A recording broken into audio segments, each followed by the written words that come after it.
Super ಜಾಗ ರೀ ಇದು. ಎಷ್ಟು ಚೆನ್ನಾಗಿದೆ ಇದು. ನಾನು ನನ್ನ ಫ್ರೆಂಡ್ಸು ವಾರಕ್ಕೊಂದು ದಿವಸ ಈ ಜಾಗ ಗ್ಯಾರಂಟಿ ಬರ್ತೀವಿ. ಇದು ನನ್ನ ಫೇವ್ರೆಟ್ ಪ್ಲೇಸ್ ಗೊತ್ತಾ. ಇಲ್ಲಿ ಚುರ್ಮುರಿ, ಬೇಲ್ಪುರಿ, ಕಡಲೆಕಾಯಿ ಎಲ್ಲ ಸಿಗುತ್ತೆ. ಸೂಪರ್ ಆಗಿರುತ್ತೆ. ಬೆಳಿಗ್ಗೆ 10 ಗಂಟೆಗೆ ಬಂದರೆ ಸಂಜೆ ಸನ್ಸೆಟ್ ಆಗೋ ತನಕ ಇಲ್ಲೇ ಕೆಲಸ. ಸೂಪರ್ ಆಗಿರತ್ತೆ. ನಾನು ನನ್ನ ಫ್ರೆಂಡ್ಸು ಒಬ್ರಿಗೊಬ್ರು ಕಾಲು ಎಳ್ಕೊಂಡು ಸಖತ್ ಮಜಾ ಮಾಡ್ತೀವಿ. ನೀವು ಲೈಫ್ನ ತುಂಬಾ ಎಂಜಾಯ್ ಮಾಡ್ತೀರಲ್ಲ. ನನಗೆ ಲೈಫಲ್ಲಿ ಸೀರಿಯಸ್ ಆಗಿರೋಕ್ಕೆ ಬರೋದೇ ಇಲ್ಲ. ಜೀವನದಲ್ಲಿ ಪ್ರತಿ ಕ್ಷಣನೂ ಸೆಲೆಬ್ರೇಟ್ ಮಾಡಬೇಕು. ನಾನು ನಿಮ್ಮನ್ನು ನೋಡಿ ಕಲಿಬೇಕ್ರಿ. ಜೀವನದಲ್ಲಿ ಎಲ್ಲ ವಿಷಯಗಳನ್ನೂ ಸೀರಿಯಸ್ ಆಗಿ ಯೋಚನೆ ಮಾಡಿ ಈ ಥರ ಸಣ್ಣ ಸಣ್ಣ ಖುಷಿಗಳನ್ನ ಎಂಜಾಯ್ ಮಾಡದೆ ಮರ್ತು ಬಿಟ್ಟಿದ್ದೀನಿ ನಾನು.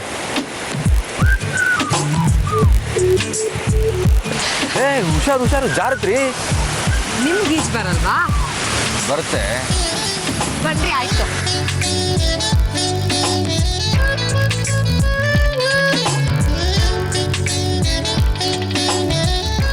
12 ಗಂಟೆ ಆಯ್ತು, ಇನ್ನೂ ಬಂದಿಲ್ಲ. ಅಕ್ಕ ಅವ್ರಿಬ್ರು ಇನ್ನೂ ಬಂದಿಲ್ಲ. ಒಂದು ಫೋನ್ ಮಾಡೋದಲ್ಲಿ. ಕೂತ್ಕೊಳ್ಳ ಏನೇನು ಪ್ರಾಬ್ಲಮ್? ಏನಿಲ್ಲ, ಅವ್ರಿಗೆ ಒಂದು ಹೇಳ್ಬೇಕಿತ್ತು. ಅದ ಕೇಳ್ಬೇಕಿತ್ತು. ಇಂಟರ್ವ್ಯೂ ಏನಾಯ್ತು ಅಂತ ಕೇಳ್ಬೇಕಿತ್ತು ಹುಡುಗನ್ನ. ಏನು ಆಗಿರಲ್ಲ, ಇಂಟರ್ವ್ಯೂ ಚೆನ್ನಾಗಿ ಆಗಿರುತ್ತೆ. ರಾಯರ್ ಹೆತ್ ಮೇಲೆ ಕುಲ ಯಾವ್ದನ್ನು ಕೇಳ್ದಂಗೆ ಆಯ್ತು. ಚಚ್ಚಿ ಬಿಟ್ಟಿರ್ತಾನ ಅವನು. ಇಲ್ಲಿ ಮಾತಾಡ್ದಂಗಲ್ಲ, 100 ಪ್ರಶ್ನೆ ಕೇಳಿರ್ತಾರೆ, ಉತ್ತರ ಕೊಡ್ಬೇಕಲ್ಲ. ಗೊತ್ತಿಲ್ವೇನೆ ಅಕ್ಕ ನಿಂಗೆ? ಈ ಕುಟುಂಬಿಗಳು ಪರೀಕ್ಷೆಗೆ ಹೋಗ್ತಾರೆ, ಆದ್ರೆ ಪರೀಕ್ಷೆಲಿ ಮತ್ತೆ ತೂಪ ಹಾಕ್ಬಿಡ್ತಾರೆ. ನಮ್ ಸೂರಜನ್ ಹಾಗಲ್ಲ. ಏನೋ ನಮ್ ಸೂರಜ್ಜ? ಮತ್ತೆ ಖುಷಿನ ಮದುವೆ ಆಗ್ತಿದಾನೆ ಅಂತ ನಮ್ ಸೂರಜ್ ಇರ್ತಾನೆ. ಅಂದ್ರೆ ನೀವು ನಿರ್ಧಾರ ಮಾಡ್ಬಿಟ್ಟಿದೀರಾ ಖುಷಿಗೆ ಸೂರಜ್ನೇ ಮದುವೆ ಮಾಡೋದು ಅಂತ? ನಿರ್ಧಾರ ಮಾಡಿರೋದು ನಾವಲ್ವೋ, ಅಲ್ಲಿ ನಿರ್ಧಾರ ಆಗಿದೆ. ಓಹೋ, ಅಲ್ಲಿ ನೀನ್ ಹೋಗಿದ್ಯಾ ಮಾತುಕತೆಗೆ? ಅಲ್ಲಿ ಅಕ್ಕ ಭಾವ ಕುಣಿತಾರೆ ಅಂತ ನೀನು ಕುಣಿಬೇಡ ಕಣಿ. ಈಗ ಏನಾಗಿದೆ ಅಂತ ಈಗ ಮಾತಾಡ್ತಿದ್ಯೋ? ಅಲ್ಲ, ಖುಷಿನೊಂದು ಮಾತು ಕೇಳೋದು ಬೇಡವಾ? ನೀವೇ ನಿರ್ಧಾರ ಮಾಡ್ಬಿಟ್ರೆ? ನಮ್ಮ ಮದ್ವೆಲಿ ನಮ್ ನಿರ್ಧಾರ ಅಂತ ಕೇಳಿದ್ರೇನೋ? ಆ ಕಾಲ ಬೇರೆ ಅಕ್ಕ, ಆಗಿನ ಕಾಲ ಬೇರೆ, ಈಗಿನ ಕಾಲ ಬೇರೆ. ಏನಿಲ್ಲ, ರೇಟ್ ಜಾಸ್ತಿ ಆಗಿದೆ ಅನ್ನೋದು ಬಿಟ್ಬಿಟ್ರೆ ಆ ಕಾಲು ಒಂದೇ, ಈ ಕಾಲು ಒಂದೇ. ರೀ ನೋಡಿ, ಅವ್ರ ಮನೆಯವ್ರಿಗೆ ಕ್ಲಿಯರ್ ಆಗಿ ಹೇಳ್ಬಿಡಿ, ಮದ್ವೆ ಮೈಸೂರಲ್ಲೇ ಆಗ್ಬೇಕು. ನಮ್ಗೆ ಇರೋದು ಒಬ್ಳೆ ಮಗಳು. ಎಲ್ಲ ನೆಂಟ್ರಿಸ್ಟ್ರನ್ನು ಕರೆದು ಧಾಮ್ ಧೂಮ್ ಅಂತ ಮದ್ವೆ ಮಾಡ್ಬೇಕು. ಅವ್ರ ಮದುವೆ ಅವ್ರ ಊರಲ್ಲೇ ಆಗ್ಬೇಕು ಅಂತಂದ್ರೆ, ಅವರು ನೆಂಟ್ರಿದ್ದಾರೆ ಅಂತಂದ್ರೆ, ನೆಂಟ್ರು ಎಷ್ಟು ಜನ ಇರ್ತಾರೆ ರೀ ಅವ್ರಿಗೆ? ಎಲ್ಲರನ್ನೂ ಒಂದು ಬಸ್ ಮಾಡಿ ಇಲ್ಲಿಗೆ ಕರ್ಸ್ಕೊಂಡ್ರೆ ಆಯ್ತಪ್ಪ. ಅಯ್ಯೋ, ಎಲ್ರನ್ನೂ ಇರ್ಲಿಕ್ಕೆ ಕರ್ಸ್ಕೊಳಕ್ ಎಷ್ಟು ಖರ್ಚಾಗುತ್ತೆ ಗೊತ್ತೇನಕ್ಕ? 58 ರೂಪಾಯಿ 1 litre diesel.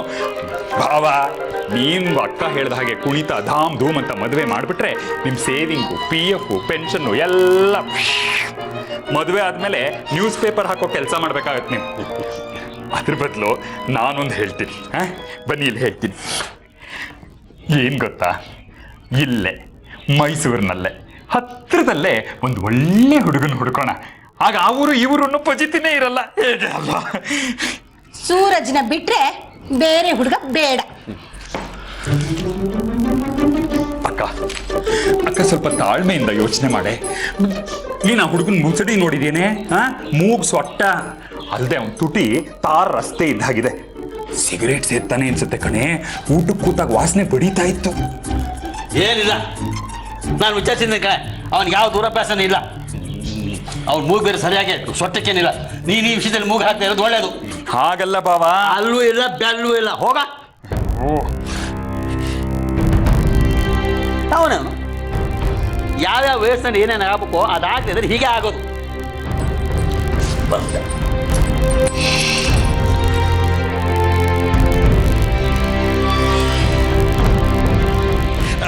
Hi Dhruva, how are you? ತಿಂಡಿ ಆಯ್ತಾ?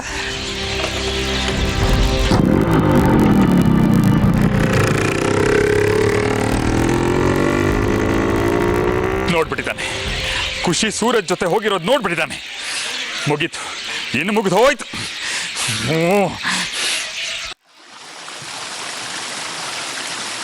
ನನಗೆ ಈ ಜಾಗ ಅಂದ್ರೆ ತುಂಬಾ ಇಷ್ಟ.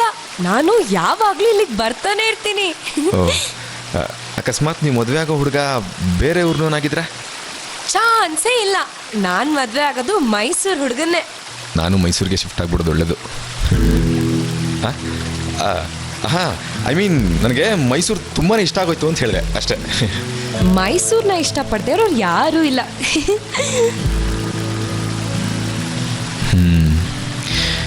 ನಿಮ್ಮನ್ನು ಅಷ್ಟೇ.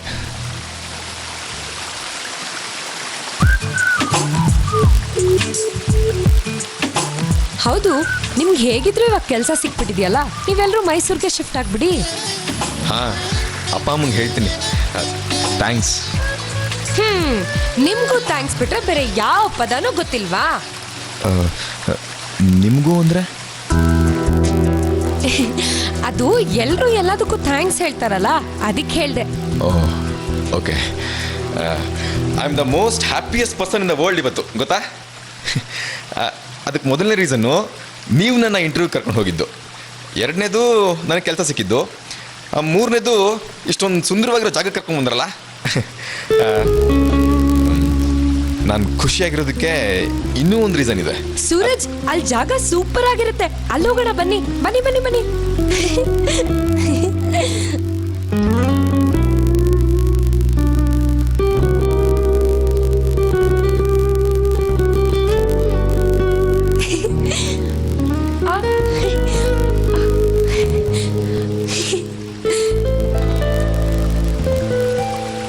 ಸೂರಜ್, ನಿಮಗ್ ಗೊತ್ತಾ ಇಲ್ಲಿ ಎಷ್ಟು ಜನ ಪ್ರೇಮಿಗಳು ಬರ್ತಾ ಇರ್ತಾರೆ? ನಾನು ನನ್ನ ಫ್ರೆಂಡ್ಸ್ ಇಲ್ಲಿಗೆ ಬಂದಾಗೆಲ್ಲ ಅವ್ರಿಗೆಲ್ಲ ಬೇರೆ ಬೇರೆ ಹಾಡು ಹೇಳ್ಕೊಂಡು ರೇಗ್ಸೋದೇ ಕೆಲಸ. ನೀವು ನಿಮ್ ಗರ್ಲ್ ಫ್ರೆಂಡ್ನ ಕಲ್ಕೊಂಡು ಇಂಥ ಜಾಗಕ್ಕೆಲ್ಲ ಹೋಗ್ತಾ ಇರ್ತೀರಾ? ಇಲ್ಲಿವರೆಗೂ ಇಲ್ಲ, ಇನ್ನು ಮುಂದೆ. That means you're in love. ಯಾರು ನಿಮ್ ಹುಡುಗಿ? ಅವಳು ಯಾರು ಅಂತ ಹೇಳೋದಕ್ಕಿಂತ ಅವಳು ಹೇಗಿರ್ತಾಳೆ ಅಂತ ಹೇಳ. ಹೇಳಿ. ಅವಳಿಗೆ ಜೀವನ ಅಂದ್ರೆ ದೊಡ್ಡ ಸಂಭ್ರಮ. ಲೈಫ್ನ ಸಣ್ಣ ಸಣ್ಣ ಖುಷಿಗಳನ್ನು ಹೃದಯ ತುಂಬಿ ಎಂಜಾಯ್ ಮಾಡ್ತಿರ್ತಾಳೆ. ವಾವ್. ಅವಳಿಗೆ ನಾನು ಅಂದರೆ ಪ್ರಪಂಚ, ನನ್ನ ತಂದೆ ತಾಯಿ ಅಂದರೆ ತುಂಬನೇ ಗೌರವ. ಬೆಳಿಗ್ಗೆ ನಾನು ಹೇಳೋದಕ್ಕೂ ಮುಂಚೆನೇ ಅವಳಿದ್ದು ನನಗೋಸ್ಕರ ಕಾಫಿ ಮಾಡಿ, ಡಬ್ಬಿಗೆ ತಿಂಡಿ ಹಾಕಿ, ನಾನು ಆಫೀಸ್ಗೆ ಹೋಗೋವಾಗ ಬಾಗಿಲಲ್ಲಿ ನಿಂತು ಮುದ್ದಾಗಿ ಟಾಟಾ ಮಾಡಿ, ವಾಪಸ್ ನಾನು ಆಫೀಸಿಂದ ಬರೋ ಹೊತ್ತಿಗೆ ನನಗೋಸ್ಕರ ಬಾಗಿಲಲ್ಲಿ ನಿಂತ್ಕೊಂಡು ಕಾಯ್ತಾ ಇದ್ದು, ನಾನು ಆಫೀಸಿಂದ ಬಂದ ತಕ್ಷಣ ಕೈ ಹಿಡ್ಕೊಂಡು ಊರೆಲ್ಲ ಸುತ್ತಾಡಬೇಕು. ಆ್ಯಕ್ಚುಲಿ ಬೆಳಗ್ಗೆ ಎದ್ದು ಅವರು ಕಾಫಿ ಮಾಡಿಕೊಟ್ಟು, ಅವರು ಬಟ್ಟೆ ರೆಡಿ ಮಾಡಿ, ತಿಂಡಿ ಬಡಿಸಿ, ಕ್ಯಾರಿಯರ್ ರೆಡಿ ಮಾಡಿ, ಅವ್ರು ಆಫೀಸ್ಗೆ ಹೋಗ್ಬೇಕಾದ್ರೆ ಬಾಗ್ಲಲ್ಲಿ ನಿಂತು ಟಾಟಾ ಮಾಡ್ತೀನಿ. ಆಮೇಲೆ ನಿದ್ದೆ? ಇಲ್ಲ, ಇನ್ನೊಂದು ದಿವಸ ಬಟ್ಟೆ ಹೋಗ್ದಿರ್ತೀವಲ್ಲ, ಅದನ್ನೆಲ್ಲ ಐರನ್ ಮಾಡಿ ಅವ್ರು ಬರೋಷ್ಟೊತ್ತಿಗೆ ಸೂಪರಾಗಿ ರೆಡಿಯಾಗಿ ಕಾಯ್ತಾ ಇರ್ತೀನಿ. ಇಂಟ್ರೆಸ್ಟಿಂಗ್. ಆಮೇಲೆ ಅವ್ರು ವಾಪಸ್ ಮನೆಗೆ ಬಂದಾದ್ಮೇಲೆ ಕಾರಂಜಿ ಕೆರೆ, ದೇವರಾಜ ಮಾರ್ಕೆಟು, ಪ್ಯಾಲೇಸು ಎಲ್ಲ ಕಡೆ ಸುತ್ತಾಡೋದೇ ಕೆಲಸ. ಆವಾಗ ಅವಳು, ಹಲೋ, ಏನಾಯ್ತು? ಏನಿಲ್ಲ. ಓಕೆ, ನಿಮ್ಮ ಹುಡುಗ ಹೇಗಿರಬೇಕು?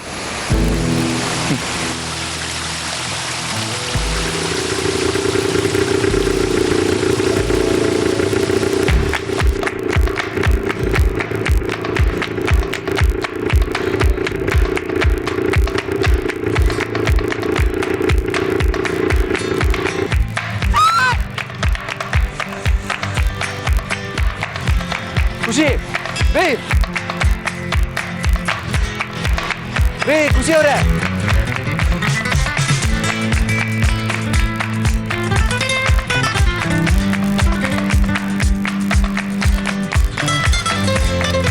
ಹಾಯ್ ಮಗ. ಯಾಕೋ ಕಾಲ್ ಮಾಡಿದಾಗ ಡಲ್ ಆಗಿದ್ದೆ? ನಿಂಗೆ ಗೊತ್ತಲ್ಲೇನೋ, ಮಾಮೂಲಿ ನಮ್ಮ ಮನೆ ಸಮಾಚಾರ. ಅದಕ್ಕೆ ಹೇಳೋದು, ಒಬ್ಳು ಗರ್ಲ್ ಫ್ರೆಂಡ್ ಇರಬೇಕು ಅಂತ. ನನ್ನ ನೋಡು, ನನಗೆ ಬೇಜಾರಾದಾಗಲೇ ಒಂದ್ಸರಿ ನೋಡಿದ್ರೆ ಸಾಕು, ಎಲ್ಲ ಮಾಯ. ಲೋ ನನಗೆ ಯಾವ ಹುಡುಗಿ ಸವಾಸ ಬೇಡ, ಯಾವ ಗರ್ಲ್ಫ್ರೆಂಡು ಬೇಡ ಕಣ. ಅಯ್ಯೋ ಏನಪ್ಪ ಮಾಡೋದು. ರೀ ಖುಷಿ ಅವ್ರೆ, ಸೂರಜ್ ನಾನು ಇಲ್ಲಿದ್ದೀನಿ. ಅಯ್ಯೋ ರೀ ಖುಷಿ, ರೀ ಇಲ್ಲೇನ್ ಮಾಡ್ತಿದ್ದೀರಾ? ಏನಾಯ್ತು? ಜೋರಾಗಿ ಮಾತಾಡ್ಬೇಡ್ರಿ. ಯಾಕೆ? ನಮ್ ಎದುರುಗಡೆ ಮನೆ ಹುಡುಗರು ಬಂದ್ಬಿಟ್ಟಿದ್ದಾರೆ. So what? ಅವ್ರು ಹೋಗಿ ನಮ್ಮ ಅಪ್ಪಂಗೆ ಹೇಳ್ಬಿಡ್ತಾರ್ರಿ. ಅಯ್ಯೋ ಅಲ್ಲ ರೀ, ನಾವಿಬ್ರು ಆಚೆ ಬಂದಿರೋದು ನಿಮ್ಮ ಮನೇಲಿ ಹೇಳಿದೀವಲ್ಲ. ಇವಾಗ ನೀವು ಬರ್ತಿರೋ ನಾನು ಹೇಳ್ಕೊಳ್ಳೋ. ಬೇಡ ಬೇಡ ಬೇಡ, ನಾನೇ ಬರ್ತೀನಿ. ಅಲ್ಲ ನೀವು ಬನ್ನಿ ಬೇಗ. ಅಲ್ಲ ನೀವು ಯಾಕೆ ಇಷ್ಟೊಂದು ಗಾಬರಿ ಆಗ್ತಿದ್ದೀರಾ? ಅವ್ರು ಬಚ್ಚಿಟ್ಕೊಳ್ಳಿ. ಯಾರು? ಅಯ್ಯೋ ಅಯ್ಯೋ, ಓಕೆ. ಅಲ್ಲ ಯಾರು ಬಂದ್ರೆ ಏನು, ನೀವು ಯಾಕೆ ಇಷ್ಟೊಂದು ಗಾಬರಿ ಆಗ್ತಿದ್ದೀರಾ? ಅಯ್ಯೋ ಅಲ್ಲ ಕಲ್ಲು ಜಾರುತ್ತೆ, ಬಿದ್ರೆ ಮುಖ ಮುತ್ತಿ ಹೊಡೆದು ಹೋಗುತ್ತೆ. ಇಲ್ಲಿರೋ ಒಂದೊಂದು ಕಲ್ಲು ಚೆನ್ನಾಗಿ ಗೊತ್ತು, ನೀವೇ ನನ್ಗೆ ಹೇಳ್ಬೇಕಾಗಿಲ್ಲ. ಬನ್ರಿ ಬೇಗ. ಪರವಾಗಿಲ್ಲ. ಖುಷಿ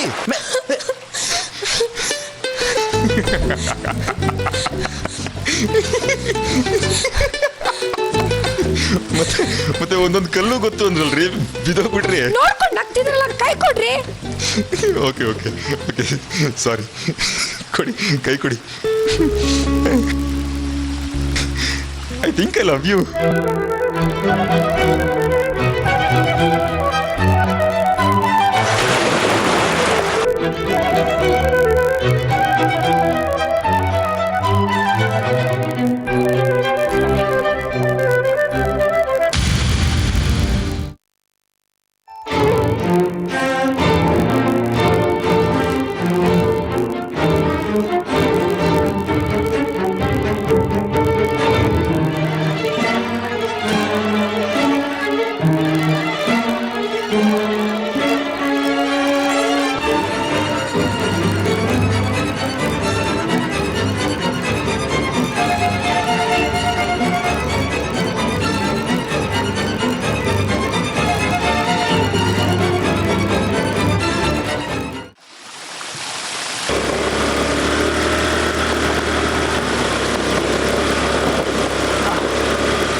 ಖುಷಿ ಪದ್ಯ ಒಂದು ಮೊಬೈಲ್ ತಗೊಂಡು ಹೋಗೋದಲ್ವೇನೆ ನೀನು, ಅದು ಗೊತ್ತಾಗಲ್ವಾ?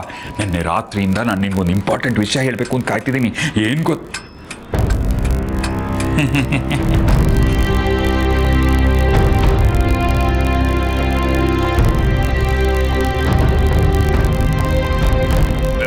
ಖುಷಿ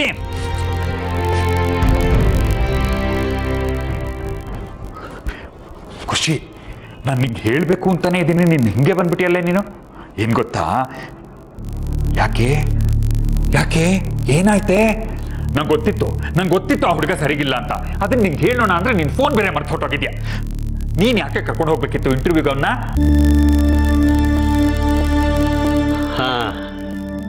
ಹೇಗಿತ್ತು ಇಂಟರ್ವ್ಯೂ? ಅವನು ಬಂದಿರೋದು ಬರೀ ಇಂಟರ್ವ್ಯೂಗಲ್ಲ, ನಿನ್ನನ್ನು ನೋಡಕ್ಕೆ. ಎಲ್ಲ ನಿಮ್ಮ ಅಪ್ಪ ಅಮ್ಮಂದೆ ಪ್ಲಾನು. ಆ ಅಡಿಕೆ ಮರನ ನಿನ್ನ ಕಟ್ಟಬೇಕು ಅಂತಿದ್ದಾರೆ. ಗೊತ್ತು. ಕೌಸಲ್ಯ ತಗೊಂಬರೇ ಬೇಗ. ಬಂದೆ. ನಂಗೆ ಗೊತ್ತಿತ್ತು ನಿಂಗೆ ಕೆಲಸ ಸಿಗುತ್ತೆ ಅಂತ. ತಗೋ ಸಕ್ಕರೆ ತಗೋ, ಬಾಯ್ ಸಿಹಿ ಮಾಡ್ಕೊ. ನೀನು ಅಲ್ವೇ, ನಿಂಗೆ ಹೆಂಗೆ ಗೊತ್ತಾಯ್ತು ಅವ್ನು ಬರೀ ಇಂಟರ್ವ್ಯೂಗೆ ಬಂದಿರೋದಲ್ಲ ಅಂತ? ಸೂರಜ್ ನನಗೆ ಪ್ರಪೋಸ್ ಮಾಡ್ದ. ಏನು ಪ್ರಪೋಸಲು ಕಂಪನಿದು? ಹಾಂ, ವರ್ಷಕ್ಕೆ 18 ಲಕ್ಷ ಆಗ್ತದೆ. ಓ ವೆರಿ ಗುಡ್. ಎಲ್ಲೇ ಪ್ರಪೋಸ್ ಮಾಡಿದ್ದವನು? ಬಲ್ಮುರಿಲಿ ಹಾ, ಅಲ್ಲಿಗೆ ಯಾಕೆ ಹೋಗಿದ್ದೆ? ಕೆಲಸ ಸಿಕ್ಕಿದ ಖುಷಿಗೆ ಎಲ್ಲಾದ್ರೂ ಕರ್ಕೊಂಡು ಹೋಗು ಅಂದ. ಮೈಸೂರಲ್ಲಿನ ಪೋಸ್ಟಿಂಗು? ಇನ್ನೂ ಡಿಸೈಡ್ ಆಗಿಲ್ಲ ಆಂಟಿ. ನೀನ್ ಯಾಕೆ ಬಲ್ಮುರಿಗೆ ಕರ್ಕೊಂಡು ಹೋದೆ ಅವನ್ನ? ಪ್ಯಾಲೇಸ್ಗೋ ಝೂಗೋ ಕರ್ಕೊಂಡು ಹೋಗ್ಬೇಕಾಗಿತ್ತು. ಜನ ಇರೋರು ಪ್ರಪೋಸ್ ಮಾಡಕ್ಕೆ ಹೆದರಿಕೆ ಇರೋದು. ಎಲ್ಲ ಬಿಟ್ಟು ಬಲ್ಮುರಿಗೆ ಕರ್ಕೊಂಡು ಹೋಗಿದ್ಯಾ. ಸುಂದರವಾದ ಪರಿಸರ, ಹರಿಯೋ ನೀರು, ಬೀಸೋ ಗಾಳಿ, ನಿರ್ಜನವಾದ ಪ್ರದೇಶ, ಜೊತೆಗೆ ಕೆಲಸ ಸಿಕ್ಕಿರೋ ಖುಷಿ ಬೇರೆ. ನೀನು ಒದ್ದೆಯಾಗಿ ಮುದ್ದೆಯಾಗಿದ್ದೆ. ಹೇಳಿದೆ ಇನ್ನೇನ್ ಮಾಡ್ತಾನೆ, ಐ ಲವ್ ಯು ಅಂದಿರ್ತಾನೆ. ನೀನು ನಂದೇ ತಪ್ಪು ಅನ್ನಂಗೆ ಮಾತಾಡ್ತೀಯಲ್ಲ, ಮೊದಲೇ ನನಗೆ ಬೇಜಾರಾಗಿದೆ. ಯಾಕಪ್ಪ ಸೂರಜ್ ಬೇಜಾರಲ್ಲಿದೆಯಾ? ಕೆಲಸ ಸಿಕ್ಕಿರೋದು ಸಂತೋಷ ಆಗ್ಲಿಲ್ವಾ? ಹಾಂ, ಒಂದು ಕಡೆ ಸಂತೋಷ, ಇನ್ನೊಂದು ಕಡೆ ತೆಗೆದು ಕಪಾಳಕ್ಕೆ ಬಿಗಿಬೇಕಾಗಿತ್ತು ಪ್ರಪೋಸ್ ಮಾಡಿದ ತಕ್ಷಣ. ನನಗಲ್ಲಿ ಏನು ಮಾಡಬೇಕು ಅಂತಾನೆ ಗೊತ್ತಾಗ್ಲಿಲ್ಲ ಕಣೋ. ಯಾಕೆಂದ್ರೆ ಅಲ್ಲಿ ಧ್ರುವ ಇದ್ದ. ಧ್ರುವನಾ? ಅನಂತರಾಮ್ಗೆ ಹೇಳಿದ್ಯಾ ಕೆಲಸ ಸಿಕ್ಕಿದ್ದು? ಇನ್ನೂ ಹೇಳಿಲ್ಲ ಅಂಕಲ್, ಹೇಳಬೇಕು. ಮೊದಲು ಹೇಳಪ್ಪ, ಸಂತೋಷ ಆಗತ್ತೆ ತಂದೆ ತಾಯಿಗೆ. ಹೇ ಹೋಳಿಗೆ ಮಾಡಿ, ಕೆಲಸ ಸಿಕ್ಕಿದೆ ಅವನಿಗೆ, ಸೆಲೆಬ್ರೇಟ್ ಮಾಡೋಣ.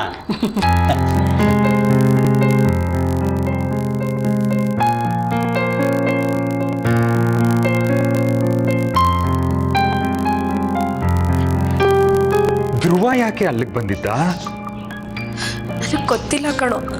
ನಾನು ಕಾಲ್ ಜಾರ್ ಕೆಳಗೆ ಬಿದ್ದೆ. ಸೂರಜ್ ನನ್ನ ಕೈ ಹಿಡ್ದು ಎತ್ತಕ್ಕೆ ಹೋಗಿ ಪ್ರಪೋಸ್ ಮಾಡ್ದ. ಅದೇ ಟೈಮ್ಗೆ ಧ್ರುವ ಅಲ್ಲಿಗೆ ಬಂದ. ಏನು ಅನ್ಕೊಂಡಿದ್ನೋ ಏನು, ಹೋಯ್ತು ಕಣೋ, ಎಲ್ಲ ಹಾಳಾಗೋಯ್ತು. ಯಾವತ್ತೂ ನನ್ನ ಜೊತೆ ಅವ್ನು ಮಾತಾಡ್ಸಲ್ಲ ಅನ್ಸುತ್ತೆ. ಖುಷಿ ಅಳಬೇಡ ಕಡೆ. ಏನಾದರೂ ಮಾಡೋಣ, ಏನಾದರೂ ಮಾಡೋಣ. ಅಷ್ಟು ಬಿಟ್ಟು ಎಷ್ಟೇ ಧೈರ್ಯ. ಬಂದು 2 ದಿನಕ್ಕೆ ಪ್ರಪೋಸ್ ಮಾಡಿದಾನಲ್ಲ, ಎಂಥವ್ನಿರ್ಬೇಕು ಅವನು. ಅವನಿಗೆ ಸರಿಯಾಗಿ ಉಗಿದು ಇಲ್ಲಿಂದ ಎತ್ತಗಡಿ ಮಾಡಿಸ್ತೀನಿರೋ, ಪ್ರಾಬ್ಲಮ್ಗಳು ತಾನಾಗೆ ಸರಿ ಹೋಗುತ್ತೆ. ಯೋಚನೆ ಮಾಡಬೇಡ ನೀನು.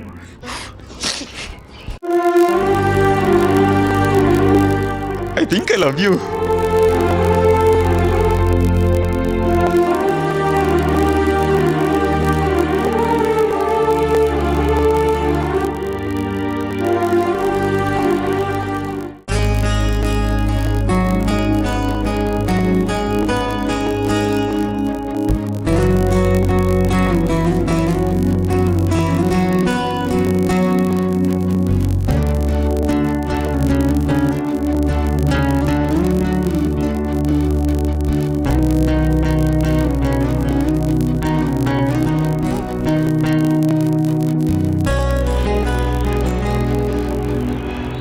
ಅಲ್ಲ ರೀ, ಪಾಪ ಹುಡುಗಿ.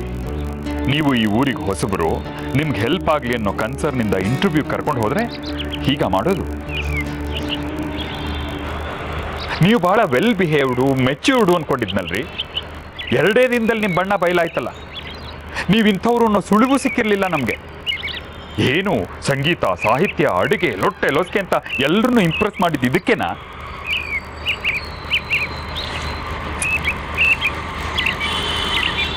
ತಪ್ಪು ಮಾಡಿಬಿಟ್ಟೆ ಸುಂದರ್. ನನಗದೇನಾಯಿತು ಅಂತಲೇ ಗೊತ್ತಿಲ್ಲ. ಒಂದು ಕಡೆ ನನಗೆ ಕೆಲಸ ಸಿಕ್ಕಿದ ಸಂತೋಷ, ಇನ್ನೊಂದು ಕಡೆ ಆ ಜಾಗ, ಆ ನೀರು, ಜೊತೆಗೆ ಖುಷಿಯವ್ರನ್ನ ಜೊತೆ ತುಂಬಾ ಕಂಫರ್ಟಬಲ್ ಆಗಿದ್ದಾರೆ ಅನ್ನೋ feeling. I thought everything was perfect. I proposed her. ತಪ್ಪು ನಾನು ಹಾಗೆ ನಡ್ಕೊಂಡಿದ್ದು. ಆ್ಯಸ್ ಸೂನ್ ಆ್ಯಸ್ ನಾನು ಆ ಮಾತು ಹೇಳ್ತಿದ್ದಾಗೆ ಅವ್ರ ರಿಯಾಕ್ಷನೇ ಚೇಂಜ್ ಆಗೋಯ್ತು ಗೊತ್ತಾ. ಅದಾದಮೇಲೆ ವಾಪಸ್ ಬರ್ತಾ ದಾರಿಯುದ್ದಕ್ಕೂ ಅವರು ಒಂದೇ ಒಂದು ಮಾತಾಡಲಿಲ್ಲ. I feel miserable. ಅಯ್ಯೋ, ನಾನು ಯಾಕೆ ಹಾಗೆ ಬಿಹೇವ್ ಮಾಡಿದೆ ಅಂತ ನನಗಿನ್ನೂ ಅರ್ಥ ಆಗ್ತಿಲ್ಲ. ಗಾಡ್, ತುಂಬ ಖುಷಿಯಾಗಿದ್ರು ಅವರು. ನಾನು ಆ ಮಾತು ಹೇಳಿ ಅವ್ರ ಸಂತೋಷನೆಲ್ಲ ಕಿತ್ಕೊಂಡ್ಬಿಟ್ಟೆ. ತುಂಬ ಬೇಜಾರು ಮಾಡ್ಕೊಂಡಿದ್ದಾರೆ ನನ್ನ ಬಗ್ಗೆ ಅವರು. ಭಾಳ ಗೌರವ ಇಟ್ಕೊಂಡಿದ್ರು ಅನಿಸುತ್ತೆ. ಎಲ್ಲ ಕಳ್ಕೊಂಡ್ಬಿಟ್ಟೆ ನಾನು. ಇವಾಗೆಲ್ಲಿ ಅವರು ರೂಮಲ್ಲಿದ್ದಾರಾ? ನಾನು ಅವ್ರ ಹತ್ರ ಮಾತಾಡಬೇಕು. I want to confess. Sorry ಕೇಳ್ತೀನಿ. ಅಲ್ಲ, ಸಾರಿ ಕೇಳೋದ್ರಿಂದ ಅವ್ರ ಮನಸ್ಸಿಗಾಗಿರೋ ಬೇಸರ ಕಡಿಮೆ ಆಗುತ್ತೆ ಅಂತಲ್ಲ, ಅಥವಾ ನನ್ನನ್ನು ಅವ್ರ ಮೊದಲಿನ ಥರನೇ ಮಾತಾಡಿಸ್ತಾರೆ ಅಂತನೂ ಅಲ್ಲ. ನಾನು ನಾಳೆವರೆಗೂ ಇಲ್ಲೇ ಇರ್ತೀನಿ. ಅಲ್ಲಿವರೆಗೂ ಒಬ್ರಿಗೊಬ್ರು ಮುಖ ನೋಡದೆ ಮಾತಾಡದೇ ಇರೋಕ್ಕಾಗಲ್ಲ. ಬಟ್ ಅವ್ರನ್ನ ನೋಡಿದಾಗಲೆಲ್ಲ ಐ ಫೀಲ್ ಗಿಲ್ಟಿ. ಅದಕ್ಕೆ ನಾನೇ ಹೋದರೆ ಅವ್ರ ನನ್ನ ಹತ್ರ ಮಾತಾಡೋದಕ್ಕೆ ಒಪ್ಪದೇ ಇರಬಹುದು. ಸೊ ಸೂರಜ್ ನಿಮ್ಮ ಹತ್ರ ಮಾತಾಡಬೇಕಂತೆ, ಸಾರಿ ಕೇಳಬೇಕಂತೆ ಅಂತ ನೀವು ಅವ್ರಿಗೆ ಹೇಳೋಕ್ಕಾಗತ್ತಾ? Please Sundar, please help me, please.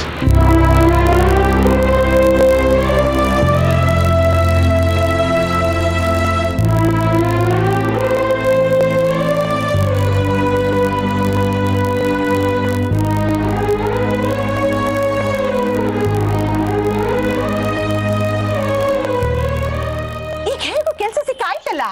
ಅದು ಏನು, ವರ್ಷಕ್ಕೆ 18 ಲಕ್ಷ ರೂಪಾಯಿ ಸಂಬಳ. ಓಹೋ ಹೋ ಹೋ, ಒಳ್ಳೆ ಕೆಲಸನೇ ಆಯ್ತಲ್ಲ.